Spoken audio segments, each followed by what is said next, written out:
Sean todos bienvenidos. Damos gracias a Dios por poder congregarnos en torno a la palabra, poder recibir de Él ese alimento espiritual, su palabra y también su sacramento. Como saben, estamos en tiempo de Cuaresma.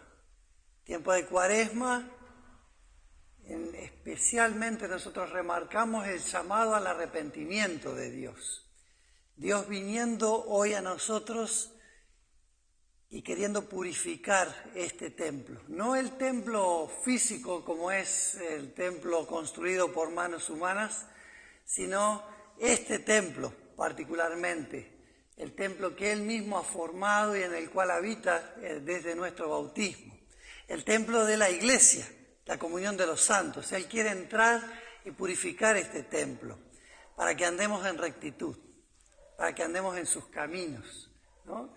Así que comenzamos este culto sinceramente en humildad delante de Dios y lo hacemos en el nombre del Dios Trino y Uno, Padre, Hijo y Espíritu Santo. Amén. El salmo correspondiente a este domingo tercero de Cuaresma es el Salmo 19. Y ese es el salmo que vamos a tomar esta tarde para la reflexión, como base de la reflexión. Vamos a buscarlo en las Escrituras y lo vamos a leer en forma conjunta. Salmo 19.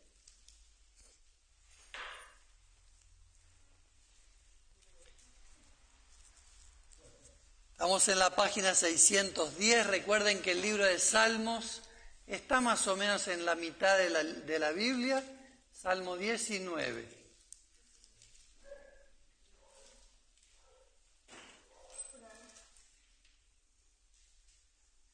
Lo leemos en forma conjunta. ¿Cómo no? 610 la página.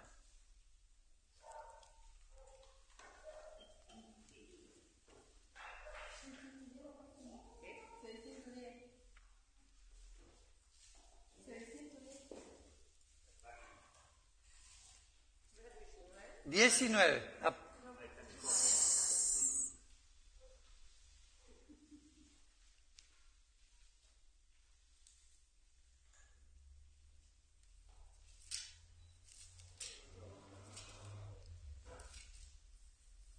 Ahí está.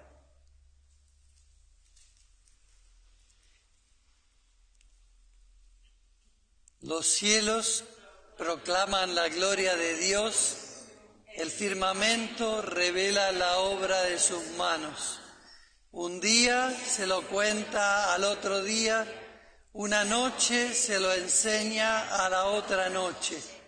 Sin palabras, sin sonidos, sin que se escuche una sola voz, su mensaje recorre toda la tierra y llega al último rincón del mundo, en donde el sol pasa la noche. Y el sol, cual novio que sale del tálamo, cual si fuera un poderoso guerrero, se levanta alegre para hacer su recorrido. Sale por un extremo de los cielos y sigue su curso hasta el otro extremo, sin que nada se esconda de su calor. La ley del Señor es perfecta, reanima el alma. El testimonio del Señor es firme, da sabiduría al ingenuo. Los preceptos del Señor son rectos, alegran el corazón. El mandamiento del Señor es puro, da luz a los ojos. El temor del Señor es bueno, permanece para siempre. Los decretos del Señor son verdaderos y todos ellos justos.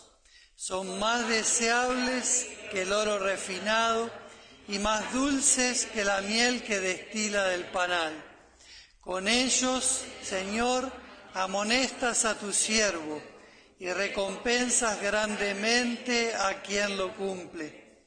¿Acaso hay quien reconozca sus propios errores? Perdóname por los que no puedo recordar. No permitas que la soberbia domine a este siervo tuyo. líbrame de cometer grandes pecados, y nadie podrá entonces culparme de nada. Tú, Señor, eres mi roca y mi redentor, agrádate de mis palabras y de mis pensamientos. Pueden permanecer sentados. Si yo les digo Éxodo 20, ¿a qué les suena? Deuteronomio 5. Moisés, no te entendí, perdón, Moisés. Tiene que ver, claro, con Moisés. Los 5 primeros libros de la Biblia los llamamos Pentateuco, ¿no? 5 tomos, Pentateucos, 5 tomos de Moisés, los libros de Moisés. Y Éxodo 20, estamos en Éxodo, la salida de Egipto, hacia la tierra prometida. Éxodo 20. Dividido 2, ¿qué da? Los 10 mandamientos, sí, estoy bromeando un poco para amenizar, pero tenemos ahí los 10 mandamientos y esa es la lectura para este tercer domingo de Cuaresma. Éxodo 20 lo podemos buscar en las Biblias, estamos bien al comienzo de las Biblias, la página 86. Y voy a pedir también, si alguien voluntario o voluntaria quiere hacer lectura. Éxodo 20, versículos 1 al 17.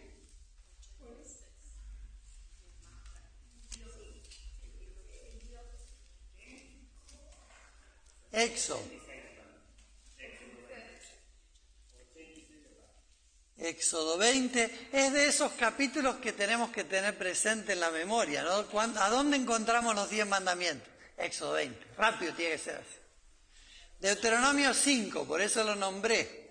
Lo tienen indicado también acá abajo, Deuteronomio 5, porque es la segunda vez, Deuteronomio, cuando Moisés proclama la ley de Dios al pueblo, antes de entrar en la tierra prometida, después de 40 años, en Deuteronomio 5. Pero vamos a leer en Éxodo 20 del 1 al 7, si alguien voluntario o voluntaria quiere hacer la lectura en voz alta. Dale. Al 17. Dios habló y dijo todas estas palabras. Yo soy el Señor tu Dios. Yo te saqué de la tierra de Egipto, donde vivías como esclavo. No tendrás dioses ajenos delante de mí. No te harás imagen ni semejanza alguna de lo que está arriba en el cielo, ni abajo en la tierra, ni en las aguas debajo de la tierra. No te inclinarás ante ellas, ni las honrarás, porque yo soy el Señor tu Dios, fuerte y celoso. Yo visito en los hijos la maldad de los padres que me aborrecen, hasta la tercera y cuarta generación. Pero trato con misericordia infinita a los que me aman y cumplen mis mandamientos. No tomarás en vano el nombre del Señor tu Dios, porque yo, el Señor, no consideraré inocente al que tome en vano mi nombre. Te acordarás del día de reposo y lo santificarás. Durante 6 días trabajarás y harás toda tu obra, pero el séptimo es de reposo en honor del Señor tu Dios. No harás en él ningún trabajo, ni tú, ni tu hijo, ni tu hija, ni tu siervo, ni tu criada, ni tu bestia, ni el extranjero que viva dentro de tus ciudades.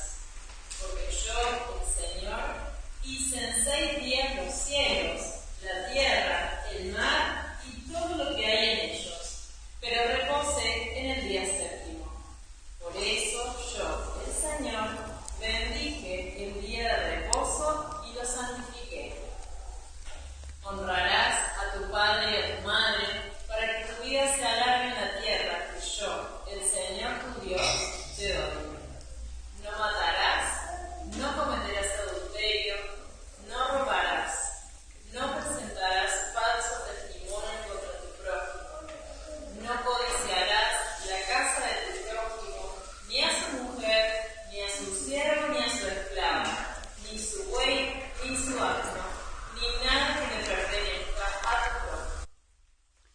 Gracias, Euge, por la lectura.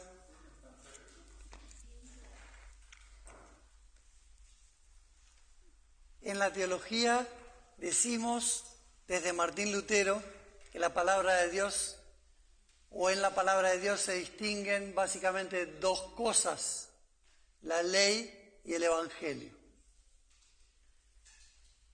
Walter, uno de los teólogos luteranos, mucho tiempo después de Lutero, en sus tesis nos marca lo que distinguir entre ley y evangelio significa, algo tan difícil. Lutero decía que quien pueda hacerlo sería un doctor en teología, ¿no?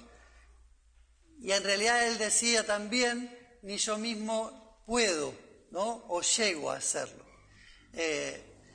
¿A qué voy con esto? Acá tenemos los 10 mandamientos. Ley. No todo el Antiguo Testamento es ley. En el Antiguo Testamento también hay evangelio, aunque nosotros llamamos evangelios a los 4 primeros libros del Nuevo Testamento. Pero en el Antiguo Testamento también hay evangelio. ¿Qué es el evangelio? La promesa de Dios. O la seguridad que nos da Dios, la buena noticia que nos da Dios de su gracia. Ahora, la ley condena. Cuando leemos los 10 mandamientos, quedamos expuestos. Pero es necesario que la ley nos quebrante, que la ley muestre en realidad nuestro pecado, ¿no? La ley como espejo que Dios nos pone delante, ya hemos hablado otras veces de eso, Dios poniendo un espejo delante y mostrándonos quiénes somos de verdad, pecadores. Vamos a ir ahora al Evangelio según San Juan y vamos a tener una imagen de Jesús ahí, una imagen que no es de las más agradables de Jesús. Juan capítulo 2, versículos 13 en adelante.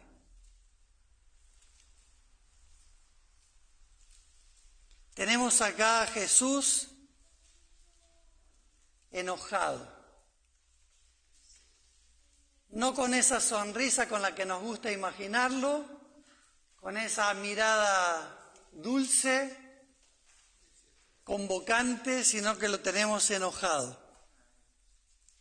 Juan capítulo 2, versículos 13, y vamos a leer hasta el versículo 25, final del capítulo. Página 1120.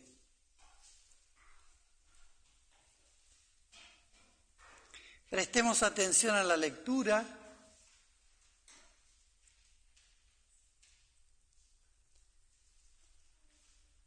Así está escrito. Estaba cerca la Pascua de los judíos y Jesús subió a Jerusalén. Y halló en el templo a los que vendían bueyes, ovejas y palomas, y a los cambistas allí sentados. Entonces hizo un azote de cuerdas y expulsó del templo a todos, y a las ovejas y bueyes. Esparció las monedas de los cambistas y volcó las mesas, y dijo a los que vendían palomas: saquen todo de aquí y no conviertan la casa de mi Padre en un mercado. Entonces sus discípulos se acordaron de que está escrito: el celo de tu casa me consume. Y los judíos preguntaron: ¿ya que haces esto? ¿Qué señal nos das? Jesús les respondió: destruyan este templo y en 3 días lo levantaré. Entonces los judíos le dijeron: este templo fue edificado en 46 años, y tú en 3 días lo levantarás. Pero él hablaba del templo de su cuerpo. Por tanto, cuando resucitó de entre los muertos, sus discípulos se acordaron de que había dicho esto y creyeron en la Escritura y en la palabra que Jesús había dicho. Mientras Jesús estaba en Jerusalén, durante la fiesta de la Pascua, muchos al ver las señales que hacía, creyeron en su nombre. Pero Jesús mismo no se fiaba de ellos, porque los conocía a todos, y no tenía necesidad de que nadie le dijera nada acerca del hombre, pues él sabía lo que en el hombre había. Qué fuerte esa palabra última, ¿no? Él conoce tu corazón, conoce nuestros corazones, no se le escapa nada. Y ante Él no podemos mentir, a Él no lo podemos engañar, Dios no puede ser burlado. Entra al templo para limpiarlo de toda aquella cosa humana con apariencia de culto de verdad, de muchos sacrificios, pero que se había transformado en un comercio, una religión que estaba oprimiendo a la gente en lugar de llevarle paz. Y Jesús va allá a limpiar toda esa mugre. Saquen esto de aquí, no conviertan la casa de mi Padre en mercado, en cueva de ladrones, leemos también en los otros evangelios. Y después entonces viene este pedido de señal de los judíos. Si haces esto, si te crees con tanta autoridad, ¿qué señal nos muestras? ¿Qué señal nos muestras de qué? ¿Qué señal nos muestras de que eres el Mesías? Porque él estaba hablando de la casa de mi Padre. Y por lo tanto se estaba señalando a sí mismo como el Hijo de Dios. ¿Qué señal nos muestras? Generalmente escuchábamos a Jesús diciendo, señal no les será dada. Pero acá les dice una señal. Destruyan este templo y lo voy a reedificar en 3 días. Ellos se rieron. ¿Cómo vas a hacer esto? Semejantes piedras. Se rieron de Jesús. Pero los que permanecieron con él, sus discípulos, cuando pasó todo y todo se cumplió, entonces pudieron entender las Escrituras, se acordaron de que había dicho esto, creyeron las Escrituras y también la palabra de Jesús. Quienes permanecieron en él pudieron tener una fe limpia. Sus propios templos fueron limpiados. Y entonces también lo honraron con sus vidas después. Quienes no permanecen en Jesús no pueden entender. No pueden entender la palabra ni la van a creer. Muchas veces con facilidad despreciamos estas cosas que vienen de Dios porque no las entendemos o porque nos parecen tal vez absurdas según los ojos humanos, sin recordar que Dios está mucho más arriba que todos nosotros y sus pensamientos son más altos que los nuestros. Y despreciamos, digo, esto.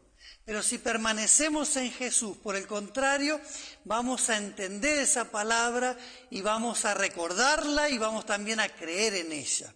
La palabra de Jesús es verdad. Efectivamente, destruyeron ese templo, pero Él en 3 días lo reconstruyó.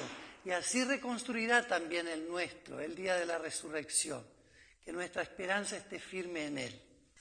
Que la gracia de nuestro Señor Jesucristo, el amor de Dios y la comunión de su Espíritu sea con todos nosotros. Amén. Podemos tomar asiento. No voy a elegir puntualmente algún versículo o una parte del Salmo 19, sino que vamos a tratar de dar un panorama y vamos a reflexionar sobre ese Salmo correspondiente a este tercer domingo de Cuaresma. Si lo quieren tener abierto, les recuerdo, era la página 210. Un texto hermoso, que tal vez hoy cuando lo leímos al comienzo, nos dejó muchas preguntas, porque hicimos una lectura rápida, conjunta además. 610. 610. decía que tal vez nos dejó una sensación como, ¿qué quiere decir todo esto? Por eso quiero que hoy nos detengamos a meditar en ese canto de Israel tan precioso y tan edificante además. Fíjense los primeros 4 versículos. Voy a volver a leerlos. Los cielos proclaman la gloria de Dios. El firmamento revela la obra de sus manos. Un día se lo cuenta al otro día. Una noche se lo enseña a la otra noche. Sin palabras, sin sonidos, sin que se escuche una sola voz. Su mensaje recorre toda la tierra y llega al último rincón del mundo, en donde el sol pasa la noche. Fíjense, acá hay 3 protagonistas, 4 actores en escena. ¿Cuáles son esos actores en escena?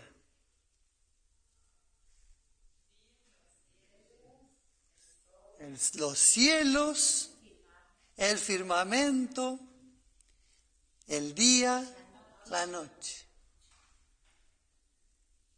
Cuentan, vean cuántas palabras se usan, hay como 10 términos relacionados con la semántica. Vean ustedes, proclaman, cuentan, enseñan, revelan. Hay muchas palabras ahí en esos 4 versículos que nos hablan de la proclamación. Hay una proclamación y hay lo que llamamos una teofanía. ¿Qué quiere decir una teofanía? Una manifestación de Dios. Pero no ocurre como en el texto de Isaías, que Dios se presenta glorioso en medio de una nube. No, ¿a través de qué se presenta Dios? ¿Cómo se está mostrando Dios? A través de su creación. Eso de vuelta el apóstol Pablo en el capítulo 1 de Romanos lo va a decir.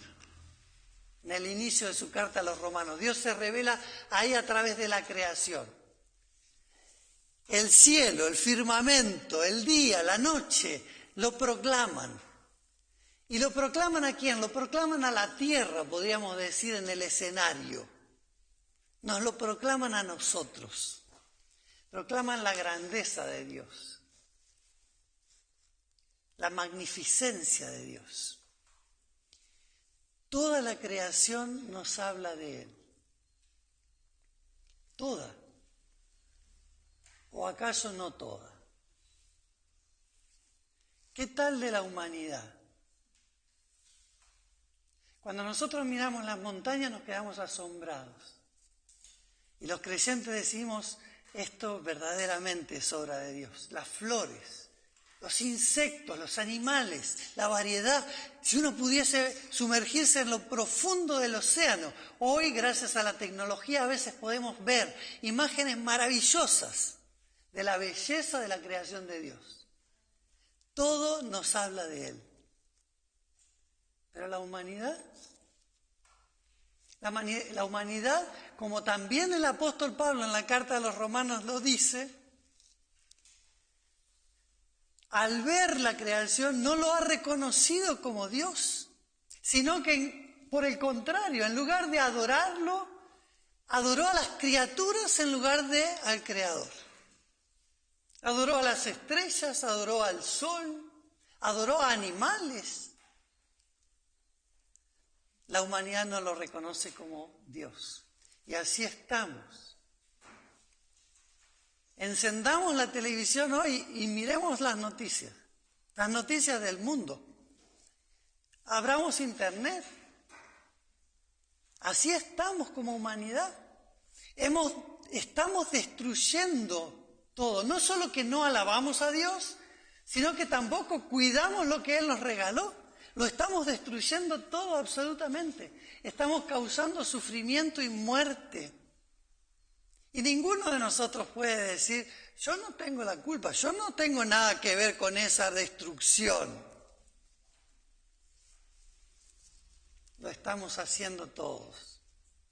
Y para poner un solo ejemplo, solo encendiendo el motor del auto ya estamos contaminando su creación.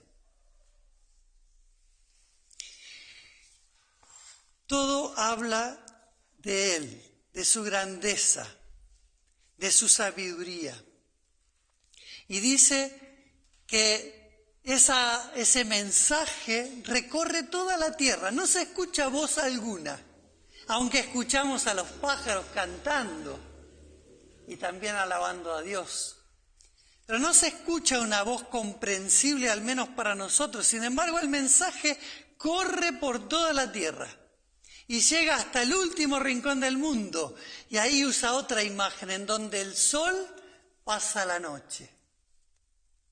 O ha hecho, dice la vieja versión, Reina Valera, ha hecho un tálamo para el sol. Ahí está el sol descansando. El sol era adorado en los pueblos vecinos de Israel.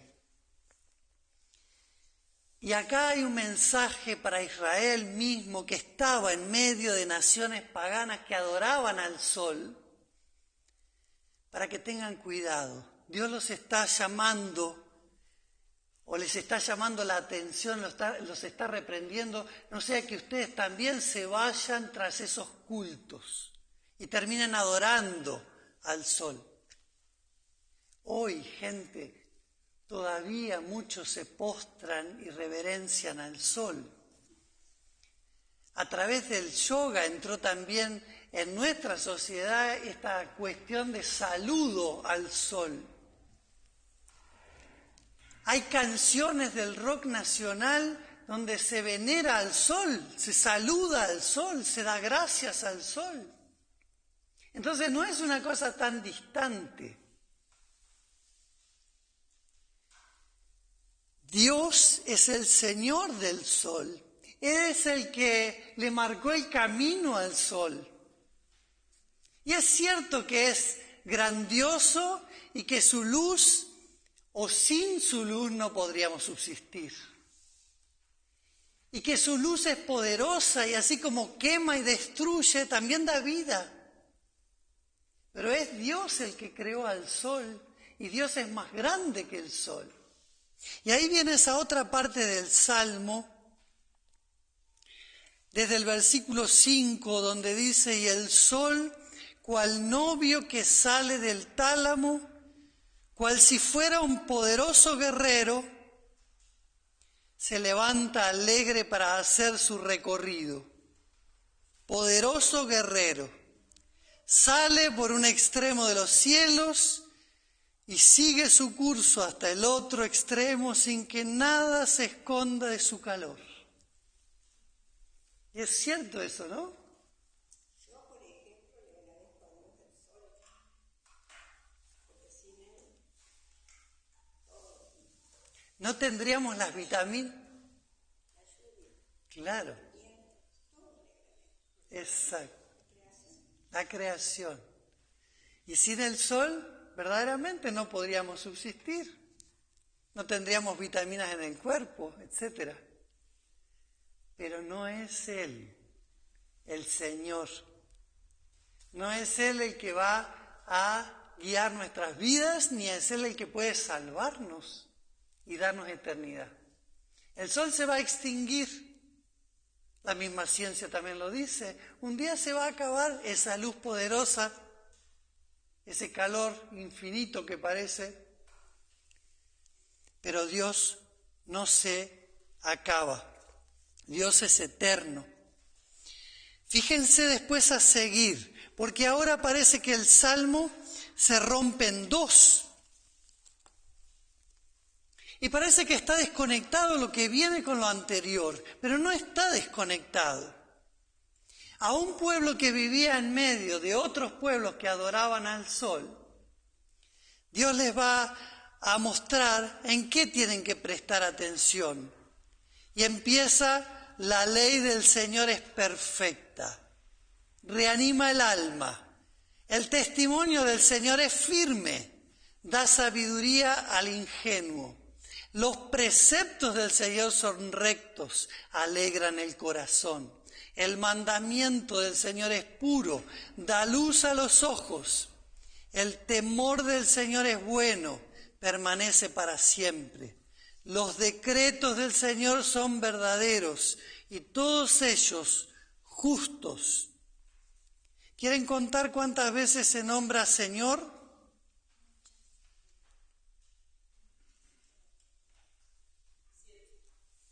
Yo por las dudas me puse a contar, digo, a ver si erramos.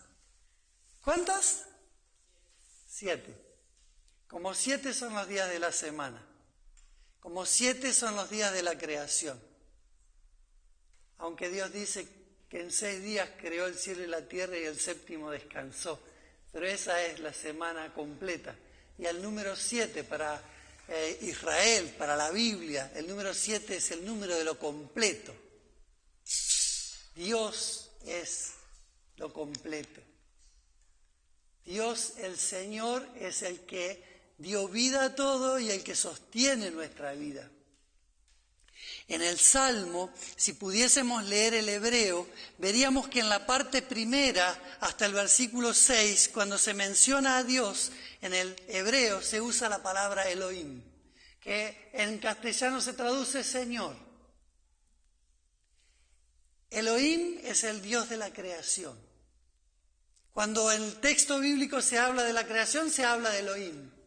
No es que haya muchos dioses, hay uno solo, pero se lo llama Elohim, el Señor. Él es el Dios que está por encima de todos los pueblos. Pero en esta parte que leímos recién del versículo 7 al 11, cuando nuestra versión dice Señor, en el hebreo dice Yahweh o Yahvé, o lo que Reina Valera tradujeron Jehová. Jehová. Porque así se presentó Dios a Moisés. Moisés le dijo, pero ¿qué le voy a decir al pueblo cuando les diga que te presentaste? ¿Cómo te llamas? Yo soy el que soy. Así dile al pueblo, yo soy me ha dicho. Yo soy. El nombre de Dios tiene que ver con el verbo ser en hebreo. Él es el ser, en esencia. Y de Él procede todo ser.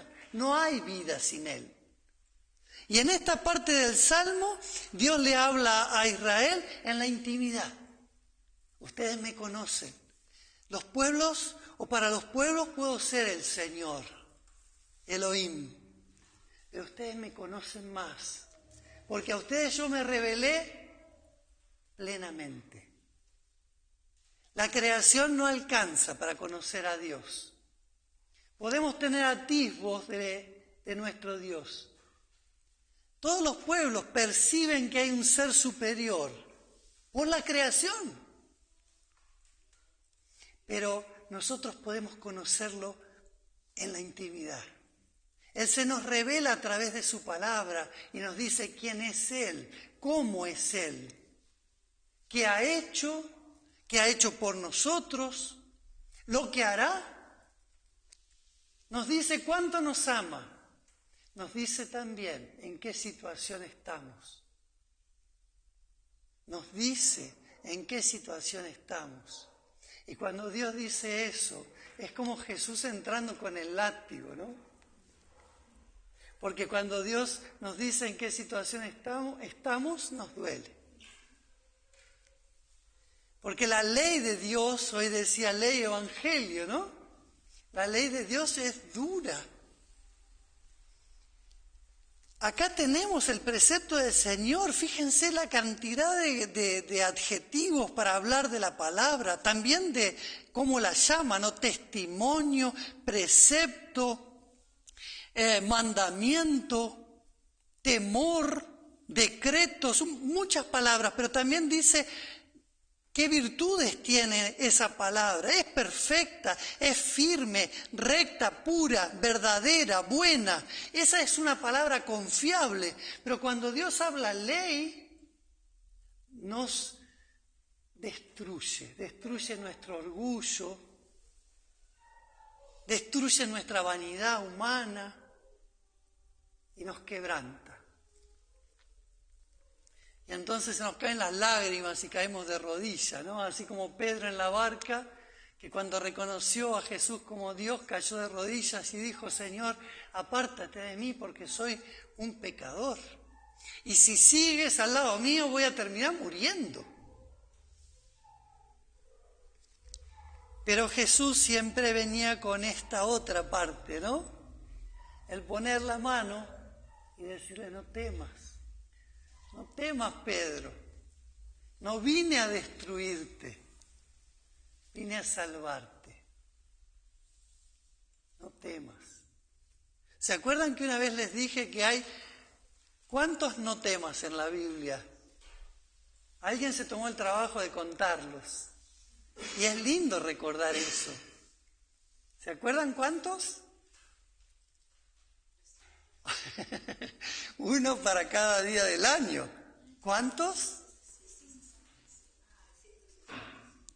Uno para cada día del año. No temas. Hasta podríamos hacer un devocional con cada uno de esos no temas. A los que les gusta poner textos bíblicos en el WhatsApp, por ahí buscar, ¿no? ¿Cuántos no temas? La ley del Señor es perfecta. Pero vean ahora al final del Salmo. Esto podría ser analizado y estaríamos muchos días analizando estos versículos. Pero vamos al final del Salmo, versículo 12. No, 11. Con ellos, Señor, amonestas a tu siervo y recompensas grandemente a quien los cumple. Si ustedes prestan atención en los verbos, el salmista que está cantando de lo que ha proclamado el cielo, el firmamento y de lo que es la palabra de Dios, ahora comienza a hablar en primera persona del plural, del singular. Yo, ¿no? A mí. Con ellos, Señor, amonestas a tu siervo. Ahora habla de él. Es como él estuvo viendo, analizando la palabra de Dios y quedó sumamente conmovido. Porque, ¿y ahora qué hago? Porque la palabra de Dios me muestra a un Dios que es santo, que es perfecto, que es sabio, sublime. Y yo acá, como Pedro, viendo todas mis fallas, mis debilidades, mis tropiezos, que ni siquiera podría enumerarlos.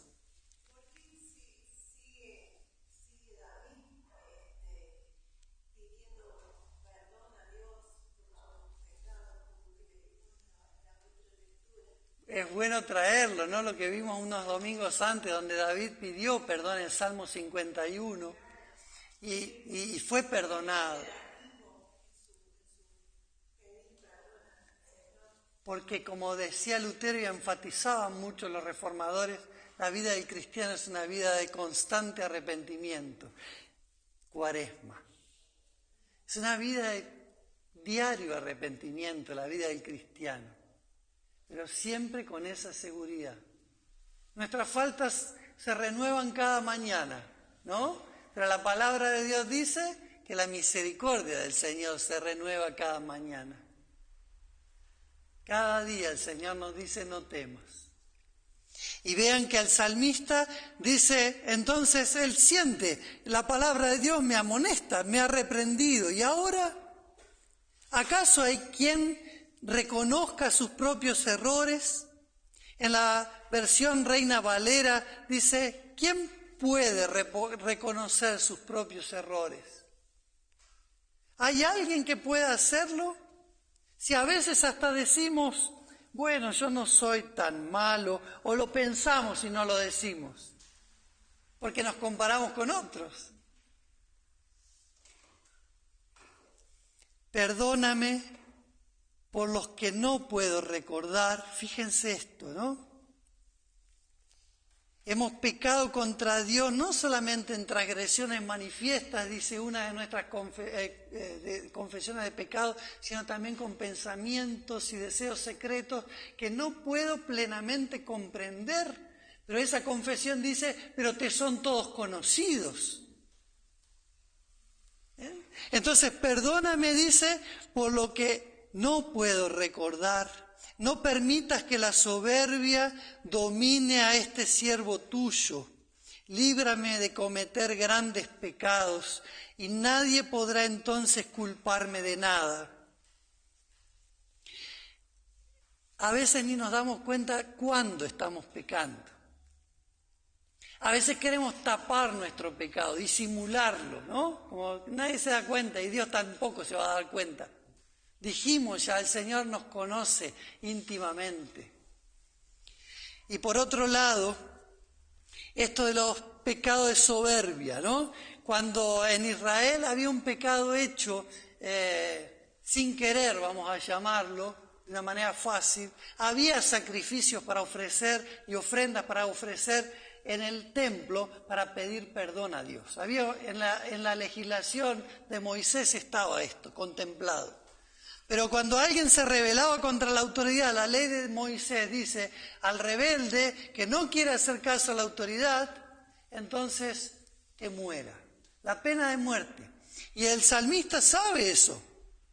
Y si es David el salmista, sabe muy bien eso. Y él dice, Señor, no permitas que la soberbia me domine, sino que yo pueda dominar a mi cuerpo, sería, ¿no? Solo no puedo, pero de tu mano, sí. Andando contigo, Señor, podré lograrlo. Y entonces viene la oración final. Tú, Señor, eres mi roca y mi redentor. Agrádate de mis palabras y de mis pensamientos. Me gusta mucho la versión Reina Valera, como dice ahí, e incluso hay una canción sobre ese último versículo. Sean gratos los dichos de mi boca y la meditación de mi corazón delante de ti. Jehová, o Yahweh, roca mía y redentor mío. Él es la roca de nuestra salvación. En medio de una guerra, el pueblo de Israel muchas veces se escondió en las rocas. O también los profetas en tiempos de Elías se escondieron en las rocas para que no los encuentren y los maten. O David mismo se escondió en las rocas cuando Saúl lo perseguía para matarlo. Ahora Dios es mi roca. Sean gratos los dichos de mi boca y la meditación de mi corazón delante de ti, Jehová, Dios, que te has revelado en la intimidad de tu pueblo, roca mía y redentor mío. Sean gratos, ¿cómo era la canción? La palabra de mi boca, meditación de mi corazón, sea toda en honor a ti, oh Señor. Que así sea. Amén.